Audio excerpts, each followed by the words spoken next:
Hello everyone, yes this is Sovin sir. बहुत बहुत स्वागत है आपका इस बहुत ही खूबसूरत से सेशन में। बहुत सारे बच्चों की अब जो है प्रैक्टिकल एग्जाम, जो बोर्ड की फाइनल प्रैक्टिकल एग्जाम है, अब वो शुरू हो चुकी है। चाहे वो फिजिक्स हो, केमिस्ट्री हो, मैथ्स हो, आपको हर एक प्रैक्टिकल एग्जाम जो है कि देना कंपलसरी होता है, बिकॉज उसके ऊपर 30 मार्क्स होते हैं। और 30 मार्क का इंपॉर्टेंस एक 12th का बच्चा ही समझ सकता है। जो साइंस ले रहेगा उसको पता है कि भाई 30 मार्क हमें वो अचीव करना कितना जरूरी होता है। उसका रीजन है बच्चा, क्योंकि आप एक एक मार्क के लिए जो मेहनत करते हो थियरी में, सोचो कि अगर प्रैक्टिकल में थोड़ी सी भी मेहनत कर ली जाए तो शायद आपको 30 में 30 मिल जाएंगे। लेकिन उसके लिए क्या करना होगा, तो यहां पर मैं सोविन सर आपके लिए केमिस्ट्री का जो गाइडेंस लेक्चर है बच्चा, जो गाइडेंस आपको देने वाला हूं, बहुत काम की चीज होने वाली है आपके लिए। ये समझ लो कि इस वीडियो के बाद आप एक अलग कॉन्फिडेंस के साथ केमिस्ट्री के प्रैक्टिकल में जाएंगे। और सिर्फ जाएंगे नहीं, बल्कि आपको पहले से क्वेश्चन पेपर पता होगा कि क्या आने वाला है, कैसे करना है, किस पे कितने मार्क्स हैं, क्या पूछा जाता है, वो सारी चीजें आपके लिए पहले से ही क्लियर है, जिसकी वजह से आपका कॉन्फिडेंस 7वें आसमान पर होगा केमिस्ट्री के प्रैक्टिकल में। ठीक है, तो ये जो गाइडेंस लेक्चर है बहुत खास होने वाला है। पहले तो ये बता दो कि अपने दोस्तों, मित्रों, यारों में इसको जरूर शेयर करना, ताकि जिस बच्चे का भी प्रैक्टिकल है, जो डर रहा है, थोड़ा सा खौफ में है, उसे एक राहत की सांस मिले इस वीडियो के थ्रू। ठीक है, तो जल्दी से इस लिंक को शेयर कर दो अपने दोस्तों, मित्रों, यारों में। चलिए मैं बात करता हूं कि इसमें क्या होने वाला है। सबसे पहले, क्या केमिस्ट्री के प्रैक्टिकल में सर 30 on 30 पॉसिबल है? तो मैं बता दूं कि भाई मैक्सिमम बच्चे केमिस्ट्री के प्रैक्टिकल में ही 30 on 30 स्कोर करते हैं। ये सच्चाई बता रहा हूं। एक बार आप अदर सब्जेक्ट में थोड़ा बहुत आपको अप एंड डाउन हो सकता है, बट केमिस्ट्री में 29 30, 29 30, 28 30, मतलब इस तरह से मार्क्स आते हैं। हार्डली कोई बच्चा होगा जिसको 25 के नीचे मिलता होगा शायद केमिस्ट्री में। मैक्सिमम बच्चों को 30 on 30, कुछ बच्चों को शायद 25 के आसपास मिलेगा, लेकिन 25 से 30 के बीच में मैक्सिमम बच्चे आपको दिखाई देंगे या फिर मार्क्स मिलते हैं। अब क्वेश्चन है कि सर अगर मुझे 30 on 30 लाना है तो मैं ऐसा क्या करूं कि मुझे 30 on 30 मिले? तो आपको मार्क्स का बाइफर्केशन पता होना चाहिए, पहले से मालूम होना चाहिए कि यार किस पे कितने मार्क्स हैं और कौन सी चीज करने पे अगर मुझे ये करना है, कंपलसरी है, तो ये करके जाना पड़ेगा, तभी तो मार्क्स मिलेंगे। अब आपको पता ही नहीं कि यार ये आने वाला भी है, तो आप वहां जाके क्या करेंगे, तुक्केबाजी करेंगे, थोड़ा सा आप मेंटली प्रिपेयर नहीं रहेंगे, तो शायद वहां पर आपको 1 मार्क, आधा मार्क, 1 मार्क, 2 मार्क कट जाएगा, जिसकी वजह से आप शायद 30 के 30 जो मिलना चाहिए उसकी उस रेस से बाहर हो जाएंगे और फिर आपको 27 28 मार्क्स मिल जाएंगे। ठीक है, तो 30 में 30 कैसे मिलेगा उसको जानने के लिए सबसे पहले आपको क्या समझना पड़ेगा, दो चीजें हैं। जो सीधा सीधा बच्चा 10 मार्क का है, और वो दो चीज आपको करनी पड़ेगी। कौन सी चीजें सर? तो पहला है 5 मार्क का जर्नल होता है जो आपका कंप्लीट होना चाहिए। फिर से रिपीट कर रहा हूं, मैं एक एक चीज एक्सप्लेन करूंगा। सबसे पहले मैं बात करूंगा यार 5 मार्क के जो 10 मार्क होते हैं, 10 मार्क टोटल जो 30 मार्क का, उसका बाइफर्केशन दिखा दूं मैं आपको कि टोटल 30 मार्क कैसे होते हैं। पहले मैं आपको बाइफर्केशन दिखाऊंगा। टोटल जो प्रैक्टिकल का मार्क्स है, वो है टोटल 30। टोटल मार्क्स है 30। इस 30 मार्क में से 5 मार्क्स जो होंगे आपके जर्नल के होने वाले हैं, 5 मार्क्स आपके वाइवा के होंगे, और उसके बाद 10 मार्क का एक प्रैक्टिकल होगा और 10 मार्क का एक प्रैक्टिकल होगा, इस तरह से। हालांकि ये 10 मार्क आपको अलग अलग कॉम्बिनेशन के थ्रू आता है, ठीक है, जिसमें आपको अलग अलग कॉम्बिनेशन रहेंगे, 6+4 का कॉम्बिनेशन देखने के लिए मिलेगा, बट ये 10 परफेक्ट रहेगा, ये कॉम्बिनेशन है। तो अगर आप इसको ऑब्जर्व करेंगे तो आप खुद देख पाएंगे कि सर टोटल मुझे कितना हो रहा है। जरा चेक करो, 5 5 10 10 10 20 10 30, तो टोटल 30 मार्क हो रहा है। अब इसमें से जो जर्नल है, इसके 5 मार्क क्या पूरे मिलते हैं या फिर काट लिए जाते हैं? तो इसके 5 मार्क पूरे मिलेंगे, प्रोवाइडेड दैट अगर आपके जर्नल के पहले पेज पर कॉलेज का या स्कूल, जो भी आप जहां पर भी आप हो, अगर जूनियर कॉलेज में हो तो बहुत सारे स्कूल से अटैच होते हैं, ठीक है। अगर आप डिग्री कॉलेज में होंगे तो वो लोग भी अटैच होते हैं, जूनियर कॉलेज के साथ भी अटैच होते हैं। तो बेसिकली आपका जो भी कॉलेज है, अगर उस कॉलेज का जो स्टैंप होता है बच्चा, कॉलेज का जो स्टैंप होता है विथ आपका एचओडी का जो सिग्नेचर होता है, जो आपका एचओडी होते हैं फिजिक्स के या केमिस्ट्री के या मैथ्स के या जो भी आप जर्नल दे रहे हो, ठीक है, उसका साइन होना चाहिए, मतलब स्टैंप होना चाहिए और साइन होना चाहिए, जिसको बोलते हैं कि भाई ये जर्नल सर्टिफाइड है। तो सर्टिफाइड जर्नल अगर आपके पास है, सिर्फ जर्नल पे मार्क्स नहीं है, याद रखना। सर मैंने जर्नल लिखा लेकिन मेरी साइन नहीं हुई है, मेरे पे कॉलेज का कोई स्टैंप नहीं है सर, तो क्या मार्क्स मिलेगा? नहीं मिलने वाला है। वापस से रिपीट कर रहा हूं, मार्क्स नहीं मिलेंगे। तो सबसे पहला काम है सर्टिफाइड जर्नल आपके पास होना चाहिए। सर्टिफाइड जर्नल होना चाहिए। क्या होना चाहिए? सर्टिफाइड होना चाहिए। सर ये सर्टिफाइड कहां से होता है? ये कॉलेज से ही होता है बच्चा।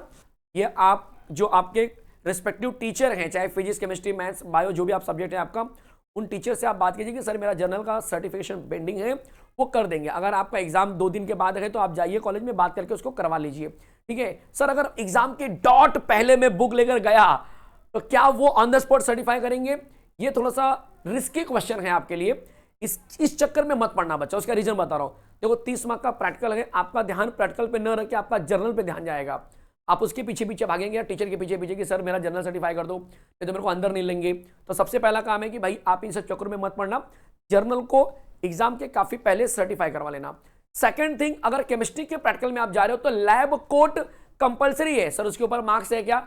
मार्क्स जैसी कोई चीज नहीं है, लेकिन ये होता है सिंसियरिटी कि आप कितना सीरियस हो प्रैक्टिकल एग्जाम को लेके। जब आप एग्जाम में पहुंचने वाले हो, गेट पे खड़े हो चुके हो, रोल नंबर से खड़ा कर दिया जाएगा बाहर कि भाई रोल नंबर से खड़े हो जाओ, चलो रोल नंबर MH052 MH053 इस तरह से खड़ा कर दिया। तो जब टीचर देखेगा कि यार ये बच्चा बिना लैब कोड का आया है, एग्जाम तो एनी हाउ बोर्ड का एग्जाम है तो आपको भगाएंगे नहीं, अलाउ करेंगे, लेकिन उनके जहन में, उनके दिमाग में एक चीज आएगी कि ये बच्चा बोर्ड एग्जाम के लिए भी सीरियस नहीं है, तो इसको अगर हम 25 भी दे देंगे, 22 भी देंगे तो इसको कोई फर्क पड़ने वाला नहीं, क्योंकि इतना सिंसियर है नहीं है, समझेंगे नहीं। तो वो सिंसियरिटी, वो पहला जो इंपैक्ट पड़ता है, चाहे इंटरनल हो चाहे एक्सटर्नल हो, दोनों टीचर पास में ही रहेंगे, कोई बहुत डिस्टेंस में नहीं रहता कि भाई एक्सटर्नल कहीं बहुत बाहर दूर चला गया है, बहुत दूर चला गया है और इंटरनल हमारा खास है, ऐसा कुछ नहीं है, दोनों टीचर पास में ही रहते हैं। इसीलिए सबसे इंपॉर्टेंट चीज है कि आपको लैब कोट कंपलसरी है। तो लैब कोट पे मार्क्स नहीं है, लेकिन लैब कोट पहनना कंपलसरी है और आपकी सेफ्टी के लिए भी जरूरी है यार, इसको आप अवॉइड नहीं कर सकते। अगर कोई हीटिंग इफेक्ट कर रहे हो या कोई कॉन्सेंट्रेटेड H2SO4 कर रहे हो फंक्शनल ग्रुप के डिटेक्शन में, तो वहां पर खतरा हो सकता है कुछ छींटे उड़ने के, जो कि आपको लैब कोट बचाएगा। तो ये 2 चीज ध्यान देना। तो भाई जर्नल पर तो आपको मिल गया 5 मार्क। अब क्वेश्चन है कि सर एक्सपेरिमेंट जब हो जाता है, जब हम सबमिट करते हैं अपना पेपर, तब टीचर वाइवा पूछता है, और वो पूछता कौन है? एक्सटर्नल पूछता है। इंटरनल बाजू में बैठे रहते हैं, जो इंटरनल रहेंगे वो बाजू में बैठेंगे, आपका बोलते हैं ना, आपको बस बेइज्जती होते हुए देखेंगे कि किस तरह से आपका चिरहरण किया जा रहा है। सच्चाई बता रहा हूं एकदम, ठीक है, टेंशन नहीं लेना है। देखो बहुत सारे बच्चे क्या बोलते हैं कि सर हैंडबुक के पीछे बहुत सारा वाइवा का क्वेश्चन दिया है, 15, 20, 35 क्वेश्चन दिया है सर, वो पढ़ लो तो उसी में से आएगा क्या? अरे यार viva is like a interview. आप कितना सारा यूट्यूब का वीडियो देखते हो जहां पर यूपीएससी के इंटरव्यू किए जाते हैं, क्या इंटरव्यू कोई किसी बुक से पढ़ के दे सकता है क्या? आपकी पर्सनालिटी टेस्ट जैसा है एक तरह से, बट ये पर्सनालिटी टेस्ट इंक्लूडिंग कंटेंट है, मतलब कितना कॉन्फिडेंट आप आंसर देते हो। भले ही थोड़ा आपका गलत आंसर है, बट एटलीस्ट आप कॉन्फिडेंस बिल्ड करो, दिखाओ सामने वाले को, और साथ में जो आपने किया है उससे रिलेटेड आंसर दो। गलत होना चलेगा, आपको नॉलेज नहीं है उस चीज का, आप थोड़े प्रोफेसर हो, आपको हर एक चीज का नॉलेज है, आप अपना कॉन्फिडेंस दिखाओ कि सर नहीं मेरे हिसाब से मुझे लग रहा है सर ये होगा, मैंने पढ़ा था, ठीक है, मैंने ये किया, जो आपने किया है सच वो बता दो, कोई दिक्कत नहीं होगी। तो वाइवा में ऑन एन एवरेज 4 तो सबको ही मिल जाते हैं, 3 से 4 सबको मिलते हैं, ठीक है। वाइवा होता है जहां पर एक मार्क्स कटने के चांसेस होते हैं। तो वाइवा में अगर आप जो किए हो वही अगर आप बता देंगे तो भी आपको 3 से 4 नंबर मिल जाते हैं, इस बात का ध्यान देना। तो वाइवा भी एक इंपॉर्टेंट फैक्टर होता है। तो ये दोनों मिला के आपको कम से कम 10 मार्क अलॉट कर देंगे। तो 10 मार्क आपको मिलेगा मात्र जर्नल और वाइवा से। सोचो 10 मार्क का काम अपना हो चुका है, 10 मार्क का काम अपना हो चुका है, और बचे हुए 20 मार्क के लिए बच्चे हमको एक्सपेरिमेंट करने पड़ेंगे। तो ये वाला पोर्शन और ये वाला पोर्शन आपका एक्सपेरिमेंट वाला पोर्शन होगा। ये एक्सपेरिमेंट करेंगे, इसको भी एज ए एक्सपेरिमेंट ही समझो आप। ये दोनों आपका एक्सपेरिमेंटल पार्ट होगा जो आपको परफॉर्म करना होगा। आप क्वेश्चन है कि सर ये तो समझ में आ गया बाइफर्केशन, लेकिन एक्सपेरिमेंट कौन सा आएगा, क्या वो हमें बता सकते हो? इस वीडियो के माध्यम से बिल्कुल बताने वाला हो। ये कह लो कि प्रैक्टिकल में इसके बाहर का नहीं पूछा जाता है। बहुत ध्यान से सुनना, क्या एक्सपेरिमेंट हो सकता है। तो सबसे पहला जो एक्सपेरिमेंट होगा, एक तरह से मैं कहूंगा कि यार कंपलसरी प्रैक्टिकल कौन सा होने वाला है, जो 101% रहेगा कि भाई ये तो एग्जाम में आने वाला ही है। अगर जो भी बच्चा बोर्ड के लिए जा रहा है तो ये कंपलसरी होने वाला है। सर कौन सा एक्सपेरिमेंट? तो वो एक्सपेरिमेंट है आपके लिए वॉल्यूमेट्रिक एनालिसिस। जी हां, वॉल्यूमेट्रिक एनालिसिस ये एक ऐसा एक्सपेरिमेंट है जो हर बच्चा चाहता है कि यार मेरे को आए, और ये आता ही है मेरे भाई 10 मार्क का। इसका कितना वेटेज है बोलो जरा? ये पूरा 10 मार्क का वेटेज लेके चलता है। 10 मार्क्स आपको इसी में से मिलने वाले हैं, 10 मार्क आपको इसी में से मिलेंगे, दैट इज वॉल्यूमेट्रिक एनालिसिस। लेकिन सर वॉल्यूमेट्रिक एनालिसिस तो बहुत सारे होंगे, उसमें आपको 2 जो होगा बच्चा वो पूछा जाएगा। कौन कौन सा? KMnO4 potassium permanganate versus oxalic acid का, और दूसरा KMnO4 वर्सेस FAS मोहर सॉल्ट, ठीक है, मोहर सॉल्ट बोलते हैं, फेरस अमोनियम सॉल्ट सल्फेट, ठीक है, जो कि मोहर सॉल्ट के नाम से जाना जाता है। तो ये दो में से कोई एक आएगा जो कि 10 नंबर का रहेगा।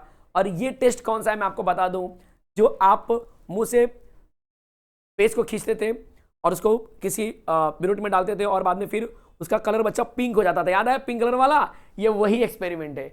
अब क्लिक हो रहा है तो पिंक कलर वाला जो एक्सपेरिमेंट है बच्चा वो यही है। तो भाई इस पे 10 मार्क मिलेंगे। बट सर ये 10 मार्क का बाइफर्केशन किस पे होगा, हमें क्या क्या लिखना होगा, सबसे इंपॉर्टेंट चीज, प्रैक्टिकल तो समझ में आ गया कि अब आप घर पे जाएंगे, सर ने बता दिया दोनों आने वाला, दोनों निकाला, एकदम बढ़िया से रट्टा मार डाला, वो करना भी नहीं है।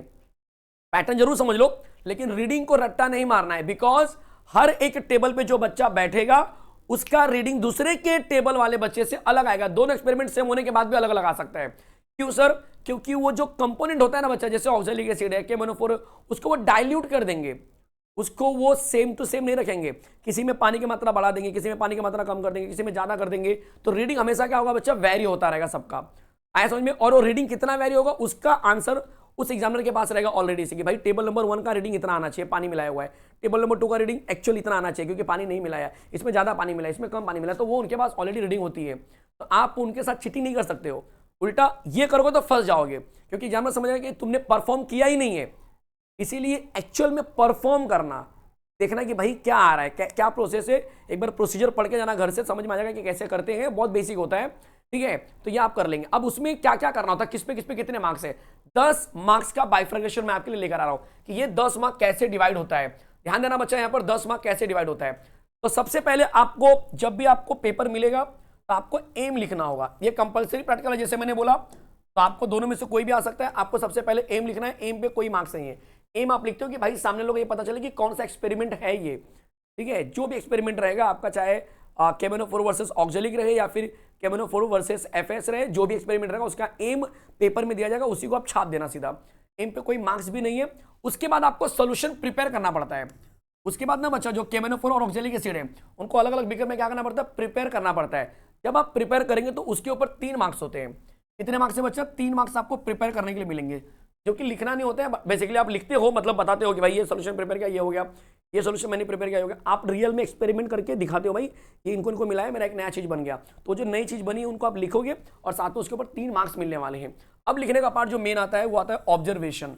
ऑब्जर्वेशन में क्या आएगा सर, कि आपको एक्चुअल में बताना होगा कि CBR क्या होता है, ठीक है, कांस्टेंट ब्यूरेट रीडिंग कितना आया, सोल्यूशन जो आपने बनाया वो कौन सा है। तो आपको वहां पे ऑब्जर्वेशन होगा, वो ऑब्जर्वेशन आपको क्या करना होगा बच्चा, लिखेंगे तो उसके ऊपर आपको 2 मार्क्स मिलेगा।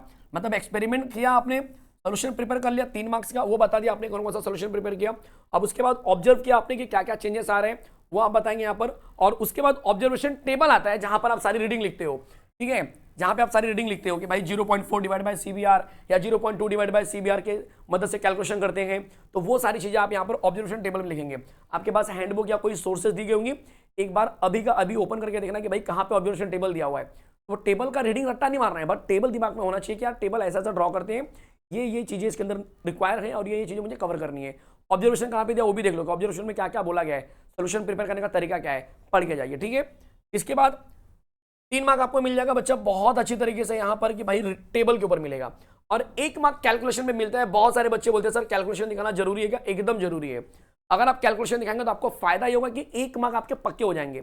भले ही आप लॉग टेबल यूज नहीं कर रहे हो, सर मुझे लॉग टेबल नहीं आता है, नॉर्मल बड़ा कैलकुलेशन मल्टीप्लाई वाला दिखा दो चलेगा, आपको कैलकुलेशन दिखाना जरूरी है, लॉग टेबल यूज करना जरूरी है। ये कंपलसरी नहीं बचा कि लॉग टेबल से ही दिखाना है।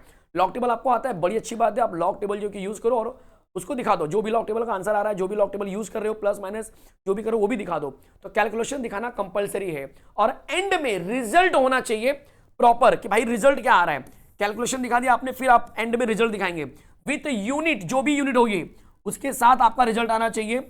और वो आपका होगा 1 मार्क का। अगर कोई रीडिंग से रिलेटेड आंसर है, ठीक है, मोलैरिटी निकाल रहे हो, नॉर्मलिटी निकाल रहे हो, ठीक है, तो उसका रीडिंग जो आ रहा है आपका फाइनल आंसर में, जो रिजल्ट आ रहा है उसका एक्चुअल में यूनिट क्या होगा वो बताना होगा। जैसे फिजिक्स में एक एंड में आपका आंसर जो निकलता है उसका यूनिट होता है, वैसे केमिस्ट्री में भी आपको देखना है कि आप एक्जैक्टली कौन से टाइप का रीडिंग निकाल रहे हो। अगर रीडिंग नंबर वाला है और विथ यूनिट है तो प्लीज वो यूनिट मेंशन करना है, दिखाना है। तो ये आपके 10 मार्क जो है कंपलसरी वाले हैं, एकदम कंपलसरी, इनमें कोई ऑप्शन नहीं है बच्चा, 2 में से 1 आएगा ही आएगा। प्लीज दोनों बढ़िया से करके जाओ। और दोनों का पैटर्न यही होने वाला है, सिर्फ बोलते ना ऑक्सैलिक और FS को बस चेंज किया है। मेरे ख्याल से 20 मार्क आपके पक्के हो चुके हैं।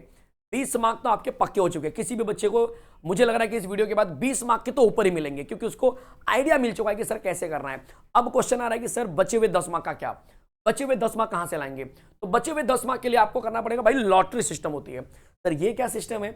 लॉटरी सिस्टम का मतलब होता है कि बच्चा ऐसा बहुत सारा जो है ना रखा रहेगा, बहुत सारा जो है कि बच्चा क्या रखा रहेगा, बहुत सारा चीट रखा रहता है जिसको आपको उठाना होता है। और जब आप उठाएंगे लकी ड्रॉ में तो वहां पर आपको एक्सपेरिमेंट मिलेगा। और एक्सपेरिमेंट क्या क्या मिल सकता है लॉटरी सिस्टम में?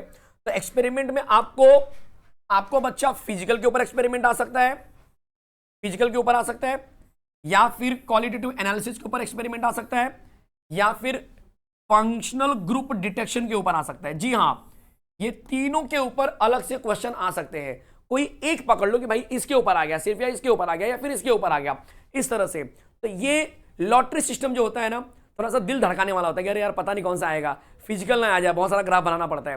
बेस्ट होता है फंक्शन ग्रुप डिटेक्शन, जहां पर आपको चीजें बताई जाएंगी, ये करना है, ये करना है, ये करना, आपको एंड में फंक्शन ग्रुप बताना है कि भाई डैश OH इज प्रेजेंट, ठीक है, ये सोल्यूशन बेसिक है, ये सोल्यूशन एसिडिक है, ऐसा कुछ रहेगा, ठीक है। और बहुत मजेदार तरीके से होता है, ठीक है। तो आप तीनों यहां पर देख के जाइए अगेन कि भाई फिजिकल, क्वालिटेटिव और फंक्शन ग्रुप डिटेक्शन में क्या क्या हुआ है वो देख के जाइए। अब बहुत सारे कॉलेजेस में क्या होता है कि बच्चा हैंडबुक अलाउड होती है, बोर्ड के एग्जाम में बहुत सारे कॉलेजेस में हैंडबुक अलाउड होती है। बहुत सारे कॉलेजेस में सिर्फ आपको एक सिंगल शीट देंगे जिसमें एक्सपेरिमेंट जो है ना बच्चा कैसे करना है वो बताया जाता है, समझे कि नहीं। केमिस्ट्री का जब आप एक्सपेरिमेंट कर रहे होंगे तो आपको पता हो कि हैंडबुक के साथ करते हो, ठीक है। तो हैंडबुक अलाउड होती है। प्रीलियम में आप अपने कॉलेज का पैटर्न देखा होगा आपने कि हमारे कॉलेज में हैंडबुक अलाउड किया था कि नहीं किया था, उससे आप अंदाजा लगा लो कि आपका बोर्ड में क्या होने वाला है। बहुत सारे कॉलेज में हैंडबुक अलाउड नहीं करते हैं, ठीक है, स्ट्रिक्ट रहते हैं कि नहीं हैंडबुक अलाउड नहीं करना है, मेरे को कुछ भी नहीं करना है, भाई बच्चा पढ़ के आएगा देगा एग्जाम। तो ये चीज कहां से पता चलेगी सर? ये चीज पता चल सकती है आपको प्रीलियम के एग्जाम से कि प्रीलियम के प्रैक्टिकल में क्या आपको हैंडबुक अलाउड थी। केमिस्ट्री के प्रैक्टिकल में अगर अलाउड थी तो बोर्ड में भी अलाउड रहेगी या हो सकती है। और अगर आपके प्रीलियम में हैंडबुक अलाउड नहीं थी तो आपके फाइनल एग्जाम में भी हैंडबुक अलाउड नहीं की। आप कमेंट करके बताइए कि कितने बच्चों को प्रीलियम के एग्जाम में हैंडबुक अलाउड थी, ठीक है, जिससे कि मुझे भी आइडिया मिले कि हाँ यार हैंडबुक सही में अलाउड है कि नहीं है। देखो हमारे टाइम पर हैंडबुक अलाउड होती थी, पहले बता दो, बिना हैंडबुक का केमिस्ट्री का प्रैक्टिकल आप कर ही नहीं पाते थे, ठीक है। बट अभी उन्होंने पैटर्न चेंज कर दिया, उन्होंने बोला कि भाई कुछ कुछ चीजें हम बच्चों को देंगे और कुछ कुछ चीजें जो कि बच्चे खुद से करेंगे। पहले तो हम एक एक चीज हैंडबुक के अंदर पढ़ते थे, अच्छा चारकोल कैविटी टेस्ट, अच्छा चारकोल वहां पे लिखा भी होता था कि चारकोल में थोड़ा सा गड्ढा करो, होल करो, फिर पेस्ट बनाओ, उस पर लगाओ, उसके बाद उसको ब्लो पाइप से फूक मारो, कलर चेंज होगा, अच्छा ये रेडिकल प्रेजेंट है, ठीक है। तो ये सब हम हैंडबुक से पढ़ के करते थे। बट अभी उन्होंने क्या किया, पैटर्न चेंज कर दिया, सिर्फ चारकोल कैविटी टेस्ट नाम आ गया, बाकी चीजें आप खुद से याद करो कि क्या करते थे, ठीक है। तो वो डिपेंड कर रहा है आपके कॉलेज के ऊपर कि वो कॉलेज में अलाउ कर रहे हैं कि नहीं कर रहे हैं, ठीक है। तो इस बात का ध्यान रखना। तो यहां पर ये 10 मार्क आपका इंतजार कर रहा है, लेकिन इसके अलावा सर क्या 10 मार्क पूरे इसके ऊपर मिलेंगे? नहीं, इसके ऊपर सिर्फ 6 मार्क मिलने वाले। मतलब जो अगला बाइफर्केशन है वो है एक्टिविटी 4 मार्क का आएगा। तो ये कितने मार्क का आएगा बच्चा? सिर्फ और सिर्फ 6 मार्क का आएगा। वापस से देख लो यहां पर, ये पूरा अगर इसमें से कोई एक आएगा, वापस से बता दो सब नहीं आएगा, इसमें से कोई एक आएगा बच्चा, और कितने मार्क का आएगा? कितने मार्क का आएगा? कितने मार्क का आएगा? ये मात्र 6 नंबर का। देख लो आपको मैं दिखा रहा हूं, इसमें से कोई भी आएगा लेकिन वो कितने नंबर का आएगा? 6 नंबर का आएगा, ठीक है, 6 मार्क। ये आप याद रखो कि ये 6 नंबर के लिए लड़ाई लड़ रहे हैं हम लोग। तो ये जो लॉटरी सिस्टम होगा इसके मतलब इसके अंदर आपको 2 एक्सपेरिमेंट होंगे, एक तो ये तीनों में से कोई एक होगा और एक एक्टिविटी होगा। तो ये जो होगा बच्चा, ये जनरली 6+4 का कॉम्बिनेशन होगा, जहां पे 6 मार्क्स आपको यहां से मिल जाएगा। फिजिकल आएगा तो आपको केमिकल काइनेटिक्स वाला ग्राफ है, उस तरह का क्वेश्चन आ सकता है। इलेक्ट्रोकेमिस्ट्री के ऊपर कुछ क्वेश्चन आ सकते हैं, ठीक है, जो एक्सपेरिमेंट आपने किया होगा बेसिकली, ठीक है। फंक्शन ग्रुप आपको पता है, क्वालिटेटिव एनालिसिस आपने किया होगा तो आपको मालूम है एसिडिक है, बेसिक है, कैसा है वो आपको पता चल जाएगा, ठीक है। और फिर आता है एक्टिविटी जो कि 4 नंबर का होता है। एक्टिविटी जो कि 4 नंबर का होता है। अब एक्टिविटी के अंदर भी 2 तरह के लोग पाए जाएंगे। एक्टिविटी के अंदर भी क्या होगा बच्चा? 2 एक्सपेरिमेंट कह सकते हो पाया जाएगा। पहला एक्सपेरिमेंट होगा एक्टिविटी बेस्ड में फंक्शनल ग्रुप वाला। कौन सा होगा बच्चा? फंक्शनल ग्रुप वाला, जो कि 2 नंबर का होगा। और दूसरा हो सकता है कार्बोहाइड्रेट्स, फैट्स और प्रोटीन का डिटेक्शन जैसा, ठीक है, ये आपको मिलता है जो कि 2 नंबर का होगा। तो 2 और 2 कितना हो गया? 4 हो गया। ये 2 नंबर आपको यहां मिलेगा और ये 2 नंबर आपको यहां मिलेगा। तो 4 नंबर का ये आपका टोटल एक्टिविटी रहेगा। और इस तरह से अगर आप एक्सपेरिमेंट को ऑब्जर्व करेंगे तो सबसे पहले आपको जर्नल का मैंने आपको बोला 5 मार्क, फिर वाइवा के आपके 5 मार्क थे, फिर आपका जो कंपल्सरी प्रैक्टिकल है सीपी लिखता हूं मैं, उसके ऊपर 10 मार्क थे, और फिर आपका लॉटरी सिस्टम वाला जो था बच्चा, उसमें 6 और 4 का कॉम्बिनेशन था। 6 और 4 का कॉम्बिनेशन था। तो अगर आप इन सबको ऐड करेंगे तो अब परफेक्ट आपको 30 नंबर का प्रैक्टिकल दिखाई देगा। चलेगा? कोई डाउट? मैं उम्मीद कर रहा हूं कि इस वीडियो के बाद एक अलग लेवल का कॉन्फिडेंस बूस्ट होगा आपको। यार इतना आसान होता है, एक्टिविटी में भी बहुत तामझाम नहीं है। जो एक्टिविटी आपने आपके कॉलेज में आपके लैब में किया होगा वही पूछा जाएगा, ठीक है। सबसे इंपॉर्टेंट चीज कि सर हमको हैंडबुक दे दिया है और हमको कुछ पोर्शन नहीं बताया कि क्या आने वाला है। तो बच्चा जितना एक्सपेरिमेंट कॉलेज में कराया गया है, एक्टिविटी, फिजिकल, क्वालिटेटिव या फिर फंक्शन ग्रुप वाले, उसी में से कोई आएंगे। पहला 10 मार्क का तो मैंने कंफर्म कर दिया कि क्या आने वाला है, बट जो बचा हुआ 10 मार्क है उसमें एक्टिविटी और जो अभी जो हमने देखा फिजिकल वाला, उसमें कौन सा आएगा? तो जो कॉलेज में कराया गया रहेगा वही आएगा। आप दूसरा कोई हैंडबुक खोल के मत बैठ जाओ, अरे यार ये तो हैंडबुक पढ़ रहा हूं इसमें तो कुछ लिखा ही नहीं मैंने, ये आ सकता है क्या? जो कॉलेज में कराया, जो आपके जर्नल में एंट्री किया है आपने, वही आएगा। चलेगा? तो मैं उम्मीद कर रहा हूं कि इस बहुत प्यारे से सेशन के साथ में आपका जो प्रैक्टिकल का डाउट है वो पूरा खत्म हो गया होगा, और एक चेहरे पे स्माइल के साथ जो है कि आप इस वीडियो को लाइक कर सकते हो, अपने दोस्तों, मित्रों, यारों में शेयर कर सकते हो, क्योंकि बहुत खास ये वीडियो है जहां पर एक छोटे से वीडियो के अंदर पूरा का पूरा केमिस्ट्री प्रैक्टिकल मैंने उतार के रख दिया आपके लिए, ठीक है। और एक बहुत बड़ा अनाउंसमेंट आपके लिए होने जा रहा है कि भाई बहुत सारे बच्चे हैं जो थियरी पेपर को लेकर टेंशन में है। ऑब्वियसली बात है, बोर्ड एग्जाम बहुत नजदीक आ चुकी है, फरवरी महीना चालू हो गया है, पढ़ाई बहुत अच्छे से नहीं हो पा रही है या रिवीजन बहुत अच्छे से नहीं हो पा रहा है। तो उसी के लिए बच्चा, हमारी जो टीम है, मैं, सोविन सर, फिजिक्स जान मुकेश नायक चैनल पर मुकेश सर और Dinesh sir live study channel के ऊपर दिनेश सर, हम तीनों मिलकर आपके लिए फिजिक्स, केमिस्ट्री, मैथ्स का डेडिकेटेड तरीके से वन शॉट लेक्चर लगातार दिए जा रहे हैं। आपसे रिक्वेस्ट है कि आप उसको बहुत प्यार, बहुत सपोर्ट दो, ताकि हमारा भी कॉन्फिडेंस थोड़ा सा बूस्ट हो कि हाँ यार, हमें बच्चों के लिए ऐसा ही काम जो है कि सिटी में भी करना है, ऐसा ही काम आने वाले बैचेस के लिए करना है। और अभी जो बैचेस 2024 में एग्जाम देने वाले हैं, उन बच्चों के लिए केमिस्ट्री का टाइम टेबल मैं बार बार रिलीज कर रहा हूं, बार बार बता रहा हूं। एक बार फिर से मैं बता दूं कि ये हमारा वन शॉट लेक्चर का टाइमिंग और साथ में डेट और चैप्टर है। टाइमिंग बहुत अच्छे से नोट कर लो, टाइमिंग है 4 PM, कभी भी याद रखो 4 बजे, 4 बजे आपको यहां पर कहीं पर भी रहो 4 बजे हाजिर होना है। बच्चा एक लास्ट मिनट में ना चैप्टर का रिवीजन चाहिए रहेगा, चैप्टर का रिवीजन बहुत ज्यादा जरूरी है। अगर किसी को लग रहा है कि सर एक छोटा सा कंसेप्ट कोई पढ़ा रहा है वो कर लेता हूं, भाई मैं आपको बता रहा हूं, सही मायने में पूरा चैप्टर को अगर आप रिवाइज करेंगे तब उस 8 मार्क का जो चैप्टर है उसमें से 6 मार्क 7 मार्क तक पहुंच पाएंगे। सच्चाई बता रहा हूं। अगर आपको लग रहा है कि सर एक टॉपिक बस मैं पढ़ लेता हूं, कोई एक स्पेसिफिक टॉपिक पढ़ा रहा है समझो, और बस वो टॉपिक जाके पढ़ लेता हूं, मैं एक बड़े चैप्टर का एक छोटा सा टॉपिक पढ़ लेता हूं, अरे मेरे भाई टॉपिक पढ़ेगा तो वो तो ना के बराबर है, हार्डली 70 में 1 मार्क, 1.5 मार्क, 2 मार्क ले आएगा, ठीक है। इंपॉर्टेंस है कि नहीं वो नहीं बोल रहा हूं मैं ये बोल रहा हूं कि अपना टाइम मैक्सिमम यूटिलाइज करो चैप्टर को फिनिश करने में, कि मुझे एक चैप्टर अगर मैं शुरू करता हूं तो स्टार्टिंग से लेकर एंडिंग तक पूरा रिवीजन कर सकूं। और वो हो रहा है आपको ऑल अबाउट केमिस्ट्री चैनल के ऊपर बहुत डेडिकेटेड तरीके से। 4 चैप्टर हमारे हो चुके हैं, 4 चैप्टर, सॉलिड स्टेट, सॉल्यूशन, आयनिक इक्विलिब्रिया और थर्मोडायनामिक्स, ये चारों चैप्टर हो चुके हैं। फिजिकल के संडे के दिन जो है कि हमारा टाइम टेबल आपके सामने यहाँ पे लगा हुआ है, आप देख सकते हैं। तो यहाँ पर आप देख लो, जैसे कि आप देख सकते हैं भाई 29 को हमने सॉलिड स्टेट चालू किया था, फिर 30 को सॉल्यूशन हुआ, 31 को हमारा आयनिक हुआ और 1 फरवरी को हमारा केमिकल थर्मोडायनामिक्स। अब 4 फरवरी को 4 फरवरी मतलब कि संडे के दिन आपका इलेक्ट्रोकेमिस्ट्री होने वाला है डिटेल में, वन शॉट रहेगा लेकिन बहुत जबरदस्त तरीके से, जहां पर PYQs होंगे, आपको न्यूमेरिकल्स कराए जाएंगे, पूरे के पूरे कंसेप्ट बताए जाएंगे, तो अलग लेवल पे आपको सुकून मिलेगा।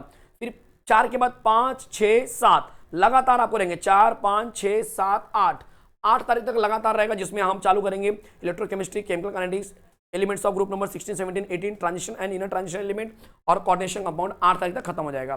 फिर उसके बाद 11, 12, 13, 14, 15, तो ये लगातार जो 4 दिख रहे हैं आपको, यहां से ऑर्गेनिक चालू होगा 11 तारीख से, ठीक है। तो आप क्या कर सकते हो कि भाई 8 को थोड़ा आपको 8 के बाद 9, 10 छुट्टी मिली, तो इसमें ऑर्गेनिक अपने लेवल पर आप प्रैक्टिस करो और बढ़िया रिवीजन जो कि हमारे साथ में 11, 12, 13, 14 तक कर लेंगे। फिर 15 तारीख को हम बायोमोल को खत्म और 17 तारीख को बच्चा 16 नहीं रहेगा, 17 तारीख को पॉलीमर और ग्रीन केमिस्ट्री, बहुत छोटा चैप्टर है, मुश्किल से 1 घंटा या सवा घंटा में आपका चैप्टर खत्म हो जाएगा। मतलब एक चैप्टर खत्म होने में 1.5 घंटा, सवा घंटा लगेगा और दूसरा चैप्टर खत्म होने में उतना ही टाइम लगेगा। तो 3 घंटे के सेशन में हम इसको खत्म करेंगे। 4 से 7 के बीच में दोनों चैप्टर हमारा आसानी से खत्म हो जाएगा, जो कि 17 तारीख को रहेगा। और 17 तारीख के बाद आपको 18, 19, 20 3 दिन मिलेंगे। तो 3 दिन में तो समझो 20 तो आप जो सब्जेक्ट रहेगा वो पढ़ेंगे 21 तारीख का पेपर के लिए, लेकिन 18, 19 जो रहेगा बच्चा, उसमें भी आप एक दिन प्लान कर सकते हैं। पूरा पीछे से जो चैप्टर आपका लास्ट हो रहा है, जो पोर्शन वाइज जो लास्ट वाइज जिसके लिए समय कम मिला है, केमिस्ट्री हो गया, मैथ्स हो गया, उसको प्रिपेयर करो। और साथ में दिनेश सर का इंग्लिश का लेक्चर आएगा, उसको भी आप क्या कर सकते हैं, एंजॉय कर सकते हैं। तो ये पूरा का पूरा हमारा प्लान ऑफ एक्शन है। एक बार मैं हट जाता हूं, जिन बच्चों को नहीं पता है स्क्रीनशॉट ले लो। टाइमिंग बहुत ज्यादा इंपॉर्टेंट है, मैं बार बार बोल रहा हूं, टाइमिंग बहुत ज्यादा इंपॉर्टेंट है, टाइमिंग बहुत ज्यादा इंपॉर्टेंट है। 4 बजे, ठीक है, पहले ये 4:30 था, लेकिन हमने टाइमिंग चेंज किया ताकि हमको अच्छे से समय यूज करें हम, और ऐसा नहीं कि बहुत भगा के करें, ठीक है। तो टाइमिंग 4 बजे बहुत ज्यादा इंपॉर्टेंट है, ठीक है। तो ये स्क्रीनशॉट ले लो जिन बच्चों को लेना है, क्योंकि ये आखिरी मौका है, सच में ये आखिरी मौका है। आपको लग रहा है कि इसके बाद और कोई वन शॉट आने वाली, कभी नहीं आएगी, क्योंकि इसके बाद जो वन शॉट आएगा वो नए बैच के लिए आ सकता है, या फिर आपके एमएससी सिटी के लिए आ सकता है। लेकिन 12th बोर्ड 2024 के लिए अब इसके बाद कोई वन शॉट नहीं रहेगा। इसके बाद जो रहेगा बच्चा, महा रिवीजन रहेगा। एग्जाम के एक दिन पहले हम कुछ इंपॉर्टेंट चीजें कराएंगे, ठीक है, एकदम लास्ट मिनट पे, और एक दिन का गैप है बच्चा, तो उसमें रिस्क भी बहुत ज्यादा होता है कि यार एक दिन टीचर अगर पढ़ा रहा है पूरा, तो फिर बच्चा कब पढ़ेगा, तो वो भी एक रिस्क फैक्टर होता है। इसीलिए अभी का जो वन शॉट है वो आपके लिए अलग लेवल का फीलिंग देगा, अलग लेवल का कॉन्फिडेंस देगा, ठीक है। और अगर आप क्लास 12th में हो, ऑब्वियस है क्लास 12th में हो, और आप बोर्ड एग्जाम के बाद सीटी प्रिपेयर करना चाहते हो, तो मैं आपको बताते हुए बड़ी खुशी हो रही है मुझे कि हमारा जो है बच्चा topper crash course, topper crash course, जी हाँ, बिल्कुल फ्री है उन बच्चों के लिए जो हमारे टॉपर प्लस बैच में है। तो अगर आप टॉपर क्रैश कोर्स का हिस्सा बनना चाहते हैं, बहुत सारे बच्चे कंफ्यूजन मोड में कि सर टॉपर क्रैश कोर्स में तो आप क्या कराने वाले हो। तो बच्चा टॉपर क्रैश कोर्स में 2021 के पीवाईक्यूज के वीडियो सॉल्यूशन, 2022 के पीवाईक्यूज के वीडियो सॉल्यूशन, ये ऑलरेडी हमारे वीडियो सॉल्यूशन डाले गए हैं क्रैश कोर्स के अंदर, और 2023 का video solution live live live नहीं मिलेगा, जल्दी कहीं पे नहीं मिलेगा। लोग टच करने से डरते हैं लाइव, उनको पता है कि यार हमारी पोल खुल जाएगी, समझे। लाइव भाई खतरनाक होता है, तो वो पूरा का पूरा हम लाइव जो है कि 2023 में कराने वाले हैं, 2023 का पीवाईक्यूज कराने वाले क्रैश कोर्स के अंदर। और जितना हमने टॉपर प्रो में पढ़ा के दे दिया है, उस टॉपर प्रो का पूरा कंटेंट जो है कि बच्चा हम टॉपर प्लस में दे देंगे रिकॉर्डेड फॉर्मेट में। मतलब अगर आप टॉपर प्लस बैच ले लेते हो तो आपको ये topper crash course ultimately free मिल जाएगा पूरा का पूरा, जिसमें 2021, 22, 23 के पीवाईक्यूज बढ़िया से वीडियो सॉल्यूशन के फॉर्मेट में आपको दिखाई देंगे। यस, तो इसी के साथ इस सेशन को मैं एंड कर रहा हूं। मैं उम्मीद कर रहा हूं कि हर एक बच्चा इस चीज को अच्छे से समझ गया होगा कि यार प्रैक्टिकल में 30 और 30 लाना आसान है, स्पेशली केमिस्ट्री के प्रैक्टिकल में, ठीक है। मिलते हैं ऐसे खूबसूरत से सेशन में, तब तक के लिए बाय एवरीवन, बाय बच्चे, बाय, मिलते हैं नेक्स्ट टाइम। जय हिंद, जय हिंद।